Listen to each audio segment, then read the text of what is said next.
আমাদের ফান্ড ছিল 500 টাকা। কেউ যদি কোনো জায়গাতে মানে মন প্রাণ দিয়ে কোনো একটা কিছু করতে চায় এবং সেটা কিন্তু তার স্কেলিং আপ, তার বিজনেস থেকেই এটা হওয়া সম্ভব। বিজনেসের টাকা পকেটে করে বাড়িতে নিয়ে যাওয়া, এটা কোনোভাবে যে করবে সে কিন্তু কখনো বিজনেস করতে পারবে না। জন্য আমরাও যখন শুরু করেছিলাম, বিশ্বাস করবে কিনা জানি না, যে আমাদের ফান্ড ছিল 500 টাকা, 500 রুপিস, মানে একটা ছোট্ট টেবিল আর চেয়ার।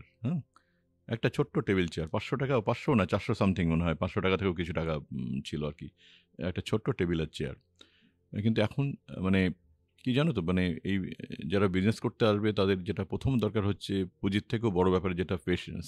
ওকে, অনেকেই ভাবেন যেটা যে আমি ফটাফট এটাকে বাড়িয়ে চলে যাব, মানে এটা ঠিক তা নয়। এটা প্রতিটা স্টেপ তাকে পেরিয়ে আসতে হয়, শিখতে প্রতিটা স্টেপ, নট শেখা, মানে বিজনেসের প্রত্যেকটা স্টেপ। আজকে যে ছোট্ট একটা ক্যাফেও কেউ করে, ভাবলো ক্যাফেটা হচ্ছে না, কয়েকজন আসছে না, আমার লোকজন আসছে না, ঠিক আছে আমি আবার উঠিয়ে দিয়ে আর একটা করি, এটা করতে গেলে প্রবলেম। কিন্তু এই যদি কেউ স্ট্রিক্ট থাকে না, আমি একটা ক্যাফে করেছি, আমার ওই ক্যাফেটাকেই আমাকে করতে হবে, আমাকে কাস্টমার টানতে হবে, আমাকে কোনো একটা উদ্ভাবনী কিছু ভেবে আমাকে কাস্টমারদেরকে অ্যাট্রাক্ট করতে হবে, আমাকে সেখানে আমাকে সেল বাড়াতে হবে, ওইখানে থেকে একটা থেকে দুটো থেকে তিনটে করতে করতে তাকে এগোতে হবে। কিন্তু কেউ যদি ভাবে আমাকে চললো না, 1 বছর বাদে আমাকে এটা চেঞ্জ করে আমি অন্য একটা চলে গেলাম, ওটা হলো না আরেকটা চলে গেলাম, তাহলে প্রবলেম। কিন্তু কেউ যদি কোনো জায়গাতে মানে মন প্রাণ দিয়ে কোনো একটা কিছু করতে চায় এবং সেটা কিন্তু তার স্কেলিং আপ, তার বিজনেস থেকেই এটা হওয়া সম্ভব, তার জন্য বিশাল পুঁজি দরকার হয় না। এটা আমি ছোট ব্যবসার ক্ষেত্রে বলছি, বা ছোট থেকে বড় করা। আরেকটা হচ্ছে যে না, আমি বড় করে ভাবছি, সুতরাং আমার ফান্ড দরকার, সে তার জন্যে হয়তো কিছু ফ্যামিলি থেকে ফান্ড পেলো বা নিজস্ব কিছু ফান্ড পেলো। এখন প্রচুর স্কিম আছে, এবং স্টার্ট আপের উপরে প্রচুর স্কিমস আছে সেন্ট্রাল গভর্নমেন্ট, স্টেট গভর্নমেন্টের। এন্টারপ্রেনিয়র যারা আছে তাদের জন্য, উইমেনদের জন্য ভেরি স্পেশাল অনেক রকম স্কিমস রয়েছে, সেটা থেকে তারা টাকা পেতে পারে। সেন্ট্রাল গভর্নমেন্ট, স্টেট গভর্নমেন্টের বিভিন্ন ফান্ডিং এজেন্সি আছে, তারা সেখান থেকে পেতে পারে, সাবসিডি রয়েছে। এবং এন্টারপ্রেনিয়রদের জন্য প্রচুর ফান্ড আছে। ভালো প্রজেক্ট থাকলে অনেক ভেঞ্চার ক্যাপিটালিস্ট এগিয়ে আসেন সেগুলোতে ফান্ডিং করতে। ব্যাংক তো আছেই, এবং ব্যাংক এখন খুব মানে সামান্যভাবেই ব্যাংক, কিন্তু আমাদের ব্যাংক, আমরা প্রথম আমাদের বাড়ি মর্টগেজ রেখে আমরা 80,000 ব্যাংক থেকে আমরা লোন নিয়েছিলাম। ওকে, তা ব্যাংকও টাকা দেয়। ব্যাংক এই নয় যে ব্যাংক খুব স্ট্রিক্ট, তাহলে ব্যাংক এখন কিন্তু খুব ইজিলি মানে ফান্ডিং করে।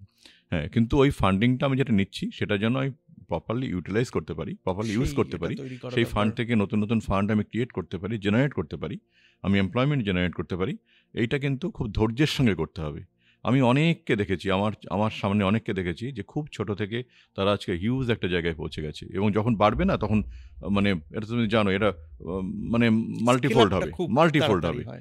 এক থেকে হয়তো 2 হতে অনেক টাইম লাগবে, 2 হতে 4 একটু টাইম লাগবে, 4 থেকে 8, 8 থেকে 16, 16 থেকে 32, কিন্তু এবার কিন্তু রোল হতে যখন শুরু করবে তখন মানে হিউজলি হবে। সুতরাং ওই প্রথম কিছুদিন, প্রথম 1-2 বছর তাকে কিন্তু পাখির চোখ করে ধরে বসে থাকতে হবে, তাকে স্কেলিং করতে হবে, তাকে মানে ওইটাকে মানে একদম।